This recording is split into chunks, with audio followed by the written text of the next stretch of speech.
Kisah ini menceritakan tentang seorang jururawat Cina muda di Hospital Awam Kuching yang bernama Janet. Legenda berkata bahawa dia hilang sekitar tahun 1960-an. Ini adalah ketika berlakunya wabak penculikan di bandar ini. Apa yang pihak polis telah tahu bahawa penculikan itu mungkin dikaitkan dengan perbezaan jabatan saham. Jika perbezaan jabatan ini dilampatkan, ia bermakna bahawa roh-roh di kawasan itu berasa tidak senang dan pengorbanan manusia membuat yang percayaan bagi orang-orang kaum Sarawak, setengah kaum di Sarawak yang menganggap roh-roh memanggil dan mengganggu mereka. Rupa-rupanya roh-roh jahat ini lebih suka mengorbankan anak lain, tapi hanya menggunakan kepada mereka. Ini bermakna mereka akan dipenggal dan mereka terbenam di jalan konflik untuk mengukuhkan jabatan. Aku dulu pernah dengar waktu kecil. Aku dengar daripada orang ketua menceritakan tentang pembinaan jabatan, sama ada jabatan yang besar-besar untuk nak menitasi laut, contoh macam Jabatan Pulau Pinang, untuk nak mengukuhkan jabatan tersebut. Dan ada sedikit kisah-kisah seram yang berlaku, iaitu mereka akan cari kepala anak-anak muda ataupun wanita-wanita dara. Ada setengah mengatakan daripada kanak-kanak pun ada. Mereka akan mengambil kepala mereka ni, lalu mereka akan letakkan di tiang-tiang konkret untuk dijadikan penguat bagi jabatan-jabatan tersebut. Inilah salah satu kisah seram yang berlaku di negeri Sarawak dari seorang perempuan yang telah hilang, dan setelah itu ramai yang menampak penampakan wanita tersebut yang diberi gelaran sebagai hantu Janet Sarawak. Inilah kisah seram yang aku dapat ceritakan kepada anda. Semoga anda juga terhibur dengan kisah seram ini. Akhirnya mereka menemui badan Janet tanpa kepala yang mengesahkan teori polis. Ibu bapa Janet yang tersangat sedih menguburkannya dengan pakaian dan kasut berwarna merah. Mengikut beberapa sistem kepercayaan Cina, jika seorang wanita mati memakai warna merah, dia akan kembali sebagai semangat yang terpendam ataupun semangat yang berdendam. Mereka mengatakan bahawa ibu bapanya melakukan ini supaya dia dapat kembali dari kematian dan membalas dendam terhadap pembunuhan. Kemudian penampakan Janet bermula. Dari situlah penduduk-penduduk ataupun pengguna jalan raya itu akan menampak penampakan hantu Janet ni. Penduduk kampung di pinggir bandar dilaporkan melihat seorang wanita misteri yang berpakaian merah, di mana dia akan menunggang motosikal atau menyeberang feri. Dia seringkali meninggalkan nota-nota neraka dalam bahasa Cina. Usaha untuk mencari pembunuhnya diteruskan dan dia tidak peduli siapa yang cuba menghalanginya. Anda boleh buka dalam Google ataupun dalam YouTube. Kisah ini juga diceritakan lebih jelas dalam artikel Kisah Hantu Janet Sarawak yang terkenal di seluruh dunia. Inilah kisah seram.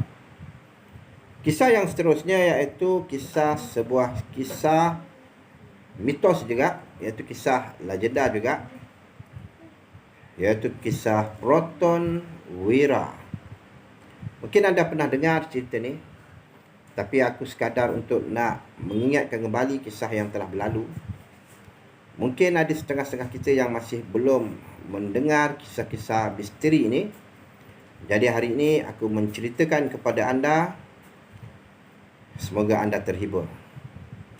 Pada suatu hari, satu pasangan suami isteri memandu pulang ke kampung halaman. Mereka selepas menghadiri sebuah majlis perkahwinan.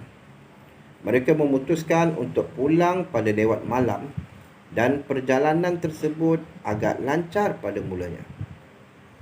Namun ketika di tengah jalan, sesuatu telah berlaku.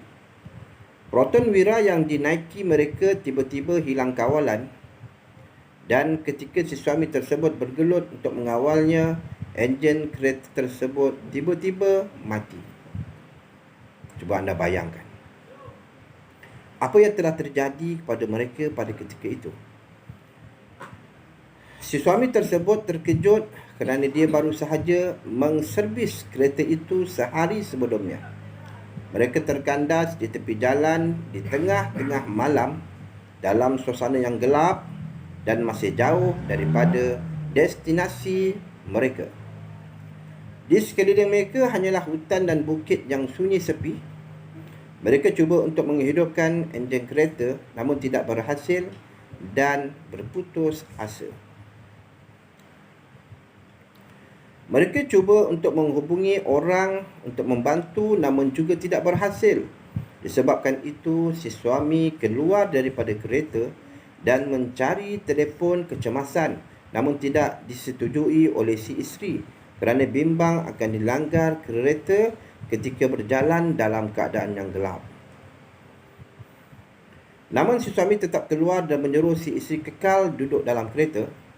Stay at car. Si isteri menunggu dengan begitu lama dan tiba-tiba terdengar bunyi kuat di atas bumbung kereta diikuti dengan suara yang aneh. Si isteri menyangkakan ia hanyalah haiwan liar dan memutuskan untuk tidak keluar memeriksa apa yang berlaku. Kemudian sebuah kereta melalui kawasan itu dan memperlahankan kelajuannya ketika menghampiri kereta mereka. Namun kereta tersebut memecut dengan tiba-tiba. Si isteri menunggu lagi dan beberapa kereta melakukannya perkara yang sama. Dia mula bimbang tentang bunyi aneh yang didengar di atas bumbung kereta mereka dan di mana suaminya pada ketika itu. Dia berfikir, di mana suami aku? Akhirnya sebuah kereta polis menghampiri dan berhenti beberapa meter di belakang kereta mereka.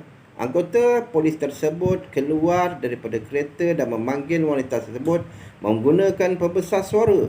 Cuba anda bayangkan, kenapa polis tadi itu tak pergi ke arah mereka terus? Kenapa mesti memanggil dengan pembesar suara? Mungkin ada apa yang berlaku? Kita teruskan kisah ini.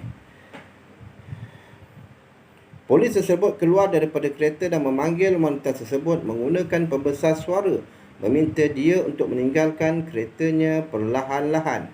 Apabila si isteri sampai di kereta polis, dia menoleh ke belakang kerana rasa ingin tahu. Apa yang mengejutkan adalah dia ternampak tubuh suaminya di atas kereta mereka. Terdapat makhluk jahat yang sedang menjamah suaminya dan ia berlaku beberapa jam yang lalu ketika dia berada dalam kereta. Anggota polis tersebut membawa si isteri pergi dengan cepat dan cerita ini mula tersebar. Ini sekitar tahun 1990-an ataupun lebih awal lagi daripada tahun tersebut. Kisah ini adalah sebuah kisah yang viral dan ramai yang tahu kisah ini, dan ada yang mengatakan kisah ini berlaku di Karak Highway, berdekatan dengan terowong Karak Highway, ataupun memang benar berlaku di dalam terowong Karak Highway tersebut. Itulah kisah seram yang dapat aku kongsikan kepada anda. Semoga anda terhibur dengan kisah seram ini. Dan aku meminta sekali lagi kepada anda supaya bantu channel aku untuk menaikkan taraf channel aku. Aku minta supaya anda subscribe, share, like dan komen. Apa yang anda lakukan pada aku, semoga anda mendapat kebaikan dan semoga anda dimurahkan rezeki. Okey, bye. Bertemu lagi kita di dalam kisah-kisah seram yang akan menghantui diri anda. Assalamualaikum. Bye.